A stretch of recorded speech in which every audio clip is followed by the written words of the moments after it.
Making Nigerian videos or publishing videos from Nigeria does not mean your views must come from Nigeria or Nigerians alone. In this video, I will show you how to have global reach with your Nigerian content, with your local content. For us to do that effectively, you need to understand first how people find content on YouTube and how YouTube serves content to people on YouTube. Number one way people find content on YouTube is via YouTube search. When people type in stuff on YouTube, they search for something in YouTube search bar. YouTube serves them videos that have the right titles, the right description, the right tags, the right key phrases, and related key phrases within the video itself. That is, YouTube serves them videos that are well optimized for that search phrase. If somebody searches for how to clean my bathroom, YouTube will serve up results that have such a phrase in the title, in the description. It will also serve videos that have variations of this or related words, like we call that are semantically related to this search phrase. It will serve it up in the results. It's not only in the title and description that YouTube checks. YouTube also checks the content itself, the video itself. Of course, you know, if you have been on YouTube for some time, that YouTube has auto transcribe, so it can read what is within the video itself. So it scans through also what's within the video to best serve the searcher what he or she is looking for. So one way people find your video is through YouTube search. Related to that, Google owns YouTube and Google has the largest search engine. So sometimes when people come and search for some phrases on Google, video-friendly search phrases, Google will serve up videos from YouTube. You must have seen that a number of times. That's another way people find content on YouTube. Search. It could be YouTube search. It could be Google search. It could be both. Another place people find content is the homepage. This is where you land if you type in youtube.com. That's where you come. Now, what is served on this page depends on a number of things. What you have watched and liked before, how long you've watched those things, what is trending, and what you have shown a preference for in the past. For example, if you've always gone on YouTube to search for football matches, for example, you search Chelsea versus Man U, you search for Barca versus Real Madrid. If you do that regularly, you will likely see things about football on your homepage. So what you see on your homepage is a function of your watch history, or let's say your watch habits on YouTube. Another way people find your content on YouTube is suggested videos. These are the videos you see next to or under the one you are watching.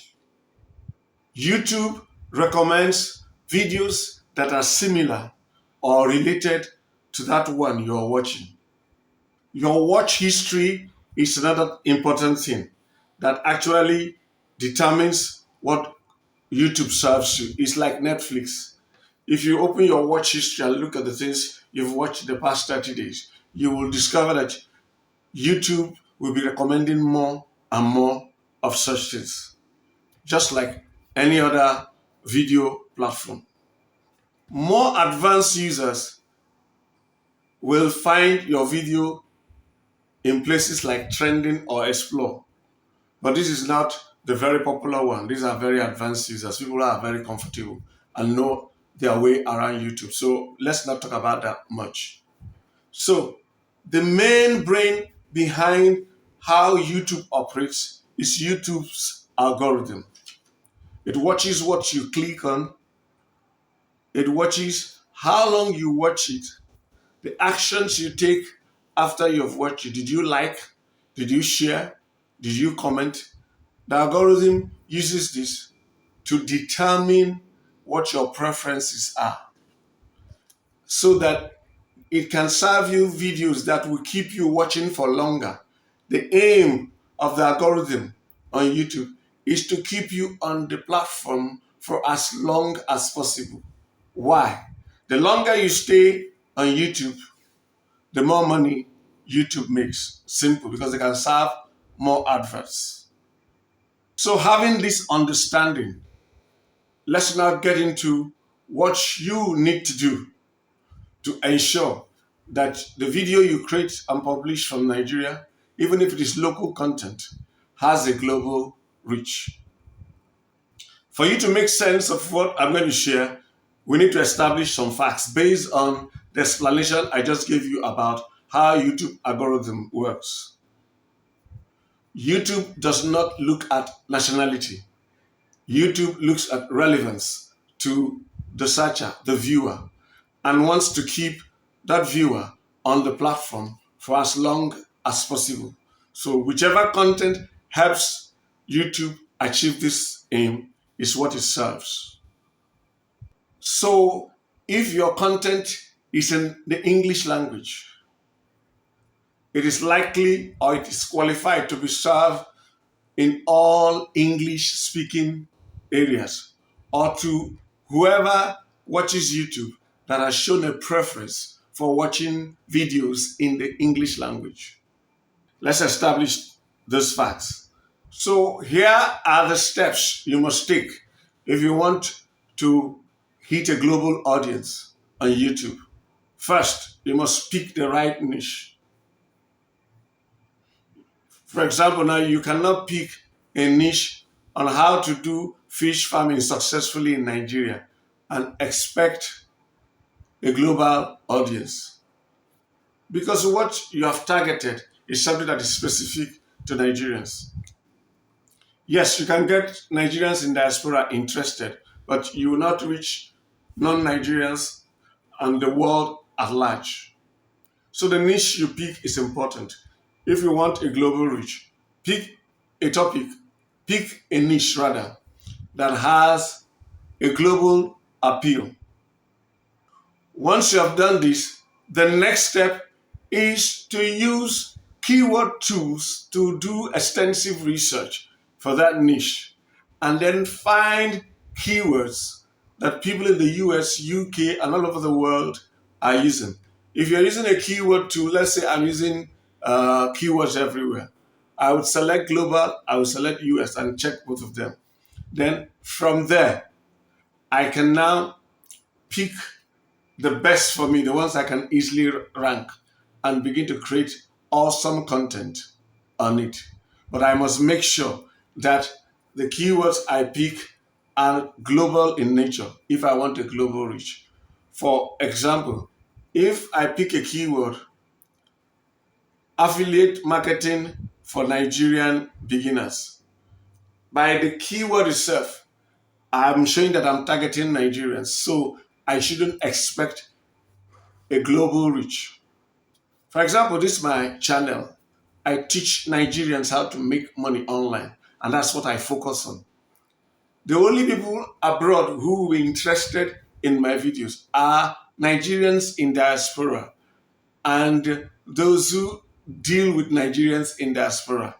So I am okay with that. So I'm not looking for everybody. I'm looking for a specific set of people. So you can come up this site and see me do things like affiliate marketing for Nigerians. It's because those are my target audience. That's my target audience. But if you want a global audience, you will avoid picking such keywords and pick keywords that have what? A global reach. Avoid Nigerian slangs, Nigerian only slangs, slangs that only Nigerians understand in the titles, in your video titles. Avoid it. Even when you are recording the video, avoid things that are known to Nigeria. Omo, pressure go high, yo. Oh boy, no shaking, nothing they pa. You are using things that people from other climes will not understand. And the algorithm knows that and begins to serve your content to only people who have indicated by their watch history that they are comfortable with such stuff. So avoid that, and also avoid pidgin English in your videos if you want to reach a global audience. You communicate in standard English. If you begin to speak wafi in your video, there are people, it won't make sense at all to many people. We understand what we're saying. Oh boy, oh boy, come on for road, Jerry. This is where they talk, jail, my guy. These things are local slangs, they are pidgin. So make sure you avoid them if you want to reach people globally. Very importantly, avoid using the word Nigeria in your title. I think I mentioned that earlier. Avoid using local stuff that will reduce or limit your audience to a locality.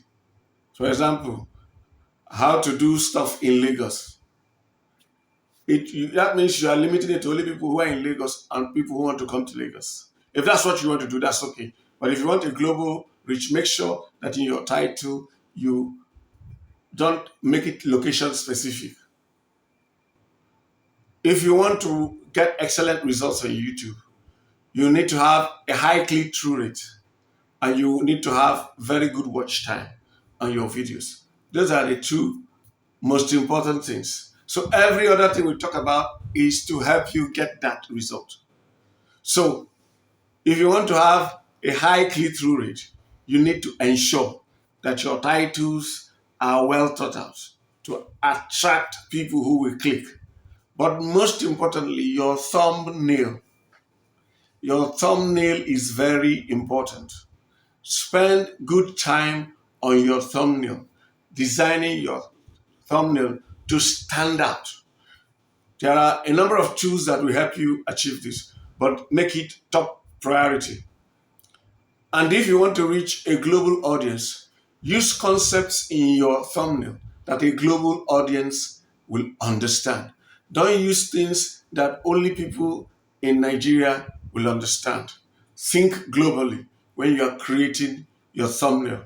An easy way to do that is look at what other people who have created similar content for the global audience are doing. And then what? Just model it. Don't do exactly their own, but use them as inspiration. Make sure you have a great hook. When somebody looks at your thumbnail and clicks, make sure that within the first 30 seconds, that person knows that he or she is on the right video. You can do this in very interesting ways. Make sure your hook hooks them in from the title and keeps them and takes them to the next phase of your video. The better you get at doing this, the more watch time you will get and the more your video will be served to a wider audience. Another thing you need to take note of is your pacing, the pacing of your video. Now, I'm not saying you should talk very fast if you are not a very fast talker. Like you see some people on YouTube, when they are doing the video, they are very talking, you do this, and they know how to talk very fast. If that's not you, don't try to do that. I don't mean how fast you talk. Talk your natural way or speak your natural way, but make sure you don't do home video style in your sequence. For example, if you're watching a home video, they want to rush somebody to a hospital.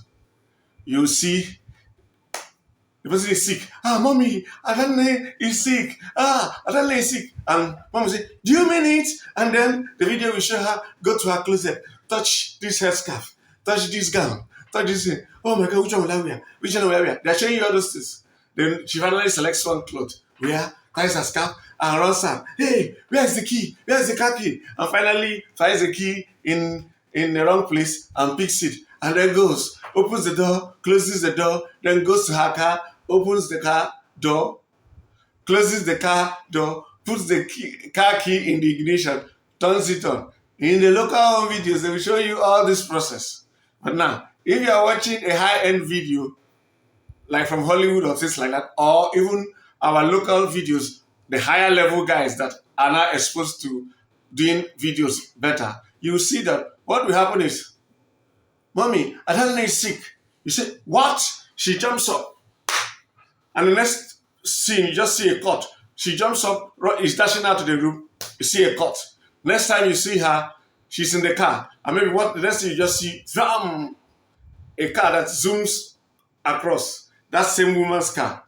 And the next place you see her, you see the child or whoever on an ER stretcher. They are pushing her in.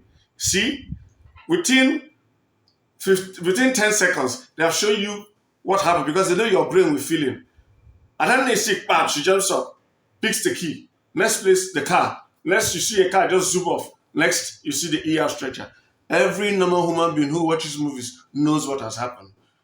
So that's what we mean by pacing. Make sure the pacing takes people fast. Not that you begin to show people all the irrelevant thing. I say, in this video, I'm going to explain to you how to rank on video. If you don't know how to rank on YouTube, you just be wasting your time.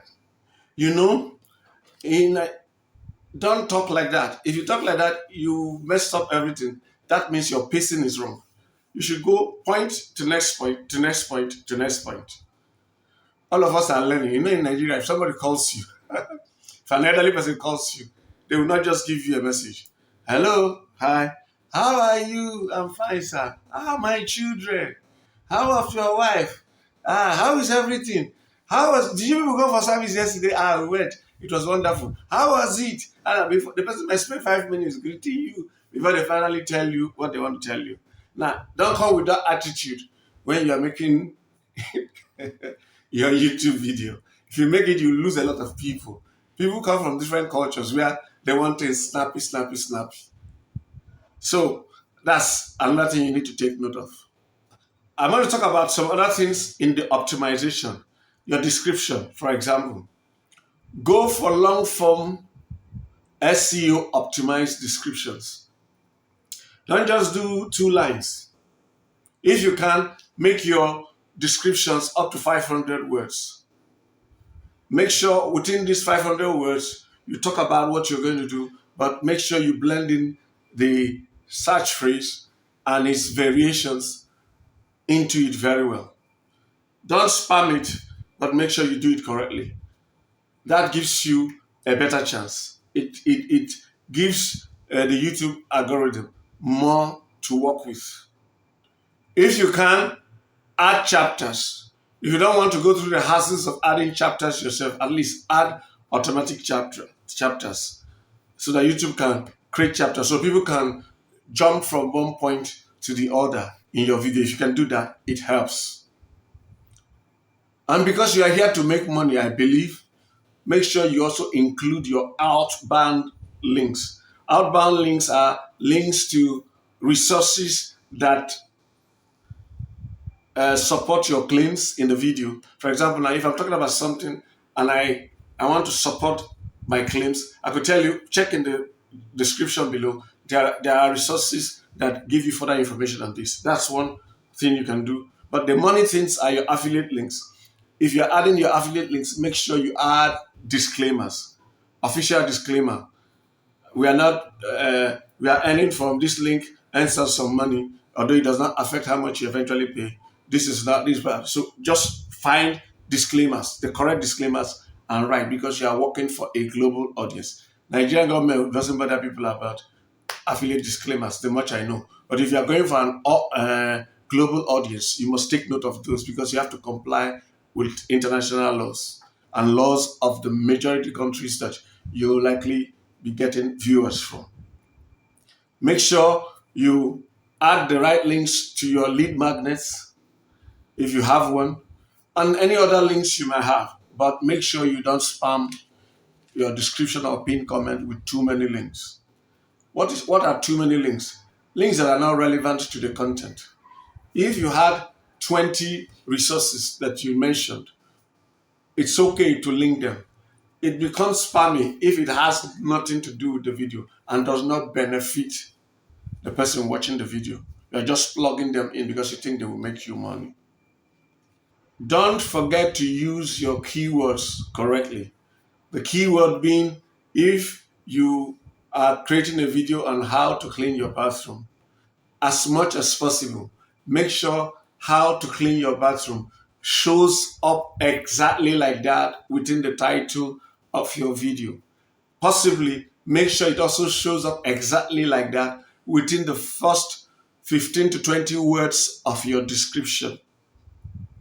Then blend it in within the video. You don't need to repeat it more than, if you're doing 500 words, it's okay if you have it once or twice, but what you now need to add are semantic phrases.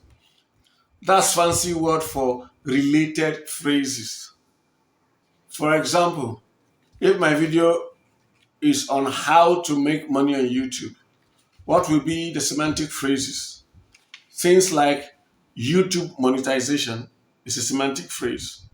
Earn income from videos is a semantic phrase. Passive income from YouTube. Get paid for YouTube content. Online income streams. Grow YouTube channel. Affiliate marketing with YouTube. All these are semantic phrases. So there are tools that will help you get even more related semantic phrases. But look at the truth about it. If you write your description correctly, just explaining what you're doing, naturally, the semantic phrase will show up. So don't force it. Just write a good description. Make sure it's explaining exactly what you're having in the video, and you would have done a good job. So you can see, YouTube does not care where you come from. What YouTube cares for is what your content can do for its viewers and how long it can keep its viewers on the platform. Once you give YouTube what it wants, YouTube will give you what you want. But you have to make sure you are in the right niche. You have to make sure your messaging is correct. You have to make sure you do a lot of little details right. If you want to learn all the nuances, we cannot do it and deliver it in one video. That's why we have a mentorship program that takes you by the hand, step by step, explaining things from niche selection, going all the way. In our mentorship program, we take people from scratch and teach them, guide them, hold their hands over the course of 24 months until they get to $10,000 per month. Imagine what your life would be if you grow to a point where you now make 16 million naira per month. That's what $10,000 per month is currently in Nigeria. If you are interested in joining our mentorship program, click the link in the pinned comment and description below. It is titled $10K in 24 mentorship program. Just click that link. But what if you don't have the time or the inclination to go through a 24-month mentorship program? Well, we also have something for you.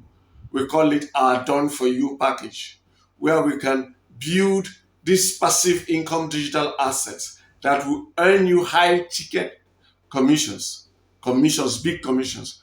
You can be making $10,000 per month. You can be making $20,000 per month. It depends on the package you choose. You can even choose to just make $1,000 per month. If you are interested in that, click the second link in the pinned comment and description. It is titled DFY-Passive Income Digital Assets, PIDA. Whether you want to be part of our mentorship or our Done For You program, just click the link and it will take you to a page where you provide your phone number, your email address, and your name. Once you do that, click submit, and then You will get an email within 5 minutes of clicking the submit button that will ask you to confirm the email address you provided. Please open that email and confirm. If you don't get that email within 5 minutes, check your spam folder, your promotions folder, your social folder if you are using Gmail. Gmail has various tabs. Now, when you confirm, you get another email. You get a total of about 3 emails in succession telling you things you need to do. Please read those emails and do them. You get those emails within 5 to 10 minutes of you taking the action within the email. Keep doing that until you get the final email where you will get my phone number. When you get my phone number, you know you have completed that process.